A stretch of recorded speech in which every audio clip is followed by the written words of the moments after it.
Yo fellas, what's happening? Hope you're having a blessed day. I'm here back again with another video.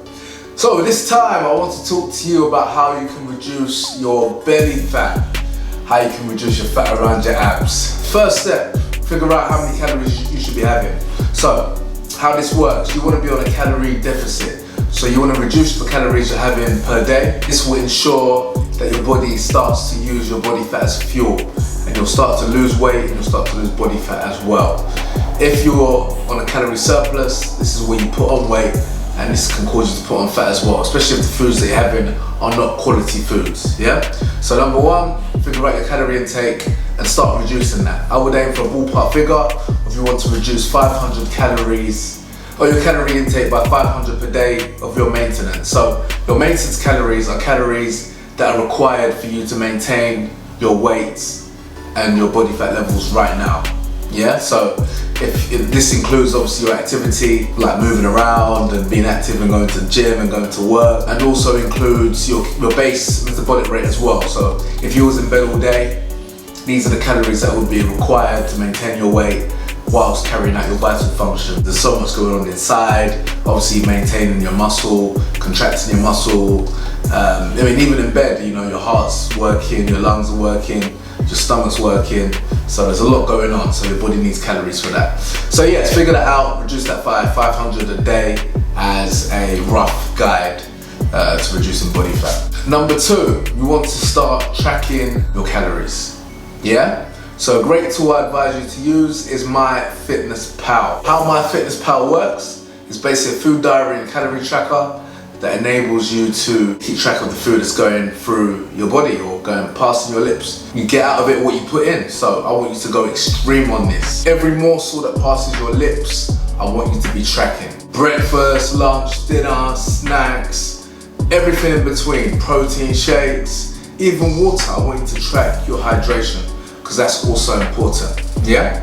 So again, this is you eating intelligently now, because you're aware, you're treating your body like a scientific project versus just eating blind and eating when you're hungry. This is a huge game changer, yeah? So MyFitnessPal, download that today. So next, you want to get some body weight scales and some food scales as well.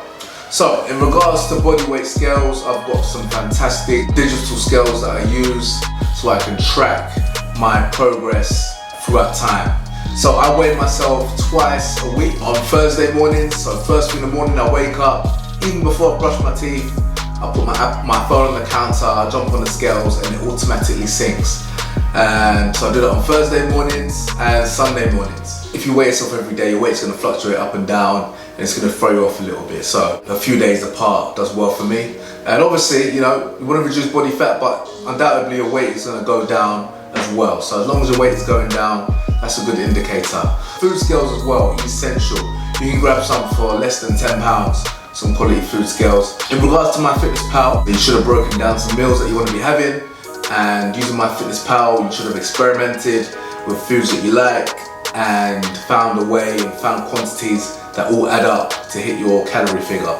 So let's say you were to aim for 2,000 calories a day. Maybe you're having 4 or 5 meals, which include about 100 grams of rice each, or alternatively, 200 grams of sweet potato. Obviously, everyone's figures are gonna be different, so you're gonna have to figure this out. Obviously, use wholesome, nutritious foods to fit into that diary so those numbers add up. Yeah, you don't wanna be eating junk just to fit your macros, having a burger here, having a pizza here, having ice cream and chocolate. They need to be nutritious foods because that's gonna help you burn the most fat possible and maintain the most muscle possible as well. Every time you put a plate down or a container or a bowl and you're gonna put food on it, place that on the scales first. That is your new law. You can be eating the healthiest, most nutritious food in the world, but if you're having too much of it, you're still gonna struggle to lose body fat. Okay, next you wanna maintain your heavy weight training regime.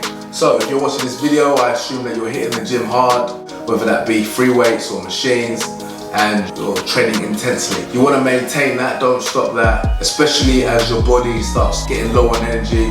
You want it to know to prioritize the muscle. If you stop doing resistance training, or you start going lighter or doing lighter weights and more reps, you know, your body's gonna think like, oh, I don't need this much muscle. let's get rid of it. And your body is smart enough where it can use muscle for energy, and it will do that if it feels like the muscle is not being used. As they say, if you don't use it, you lose it. So make sure you keep up the heavy resistance training. Okay, so next step, you want to be doing lots and lots of cardio. Each and every time I've managed to reduce my body fat levels to the point where I can see my abs, I've done tons and tons of cardio. More than I thought was necessary, but it ended up being necessary. Literally pick your poison, do whatever gets the job done.